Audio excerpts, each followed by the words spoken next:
14 اگست آ رہی ہوتی ہے، کیسی فیل ہوتی ہے؟ آپ کیا سوچتے ہیں؟ کیا عزم کیا کرتے ہیں؟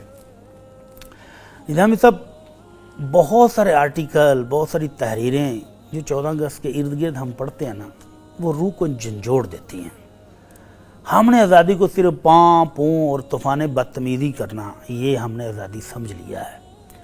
لیکن جب ہم اس ملک کو حاصل کرنے کے لیے دی گئی قربانیوں کی داستانیں پڑھتے ہیں تو روح تڑپ جاتی ہے کہ کیا ہم نے یہ وطن اسی مقصد کے لیے لیا تھا؟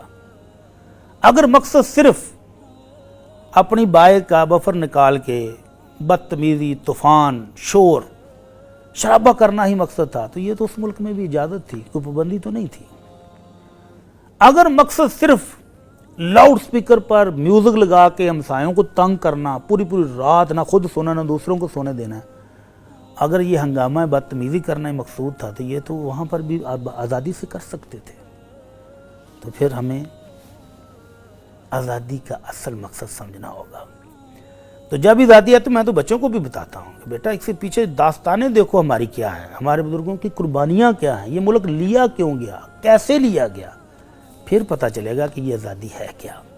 ابھی تو ہم نے اس کو بہت سستا لے لیا ہے، بہت سستا لے لیا۔ اللہ ہمیں قدر کرنے کی توفیق عطا فرمائے۔ آمین۔ اچھا بھٹی صاحب، میں یہ سمجھ پایا ہوں کہ جیسے آپ اپنے بچوں کو تربیت دیتے ہیں، بتاتے ہیں، ہم سب کی ذمہ داری ہے انفرادی طور پہ۔ ہمیں جو علم حاصل ہے، اگر تو نہیں ہے تو ہم حاصل کریں، اپنی تاریخ کو پڑھیں، بالکل آگاہ ہونا چاہیے، آگاہ ہونا چاہیے، پاکستان کیسے معرض وجود میں ہے یہ جانیں اور اپنی اولاد کو بتائیں، اپنی ینگسٹرز کو بتائیں، اپنے نوجوان نسل کو بتائیں تاکہ ان کے ذہن میں نقش ہو جائے۔ جب تک ان قربانیوں کی یہ بے مثال داستانیں ان کو معلوم نہیں ہوں گی، اس ملک کی قدر نہیں ہوگی۔